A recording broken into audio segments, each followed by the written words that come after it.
Mari kita cari tahu mengapa kita harus hidup sesuai dengan ajaran Tuhan dan Alkitab. Mari kita beralih ke Kejadian pasal 1 ayat 1. Pada mulanya Allah menciptakan langit dan bumi. Tuhan sendiri yang menciptakan langit dan bumi. Bumi belum berbentuk dan kosong, gelap gulita menutupi samudera raya, dan roh Allah melayang-layang di atas permukaan air. Berfirmanlah Allah, jadilah terang. Lalu terang itu jadi. Di sini tertulis, berfirmanlah Allah. Dengan kata lain, itu berarti Tuhan mengucapkan firman-Nya, bukan? Pada hari pertama, Tuhan menciptakan terang dengan firman-Nya dan memisahkan terang dari kegelapan. Pekerjaan penciptaannya berlanjut pada hari kedua, hari ketiga, dan seterusnya. Kita bisa melihat proses memenuhi bumi dengan firman-Nya satu persatu.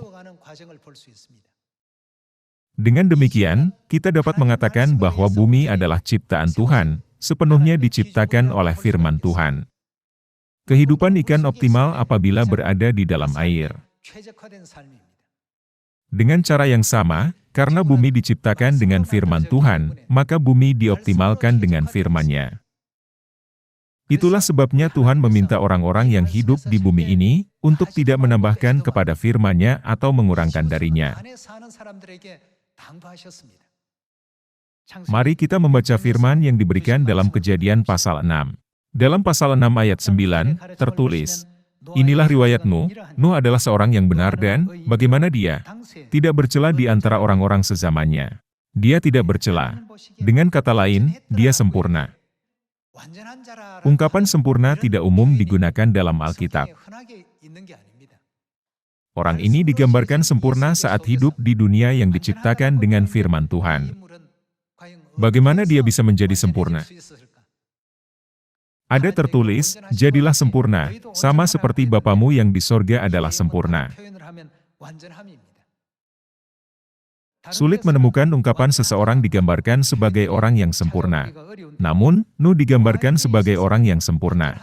Ungkapan sempurna selalu diikutinya. Ada tertulis, bahwa dia tidak bercela di antara orang-orang sezamannya. Nuh itu hidup bergaul dengan Tuhan. Mari kita beralih ke ayat 13. Berfirmanlah Allah kepada Nuh, aku telah memutuskan untuk mengakhiri hidup segala makhluk, sebab bumi telah penuh dengan kekerasan oleh mereka, jadi aku akan memusnahkan mereka bersama-sama dengan bumi. Buatlah bagimu sebuah bahtera dari kayu gofir.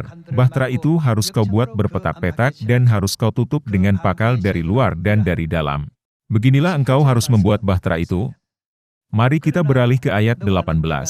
Tetapi dengan engkau aku akan mengadakan perjanjianku, dan engkau akan masuk ke dalam bahtera itu, engkau bersama-sama dengan anak-anakmu dan istrimu dan istri anak-anakmu. Dan dari segala yang hidup, dari segala makhluk, dari semuanya haruslah engkau bawa satu pasang ke dalam bahtera itu, supaya terpelihara hidupnya bersama-sama dengan engkau, jantan dan betina harus kau bawa. Dari segala jenis burung dan dari segala jenis hewan, dari segala jenis binatang melata di muka bumi, dari semuanya itu harus datang satu pasang kepadamu, supaya terpelihara hidupnya.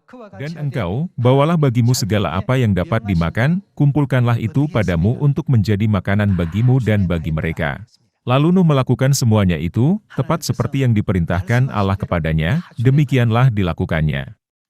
Karena Nuh melakukan semuanya itu, tepat seperti yang diperintahkan Tuhan. Apa yang dikatakan di pasal 6, dia digambarkan tidak bercela sezamannya. Apapun yang diperintahkan Tuhan kepadanya, Nuh menaati semuanya apa adanya. Ini adalah iman yang dia miliki. Ketika Nuh mengikuti dan menaati perintah Tuhan dengan benar, Nuh dan keluarganya diselamatkan. Inilah bagaimana 8 orang, termasuk Nuh, dapat menerima berkat keselamatan yang berharga.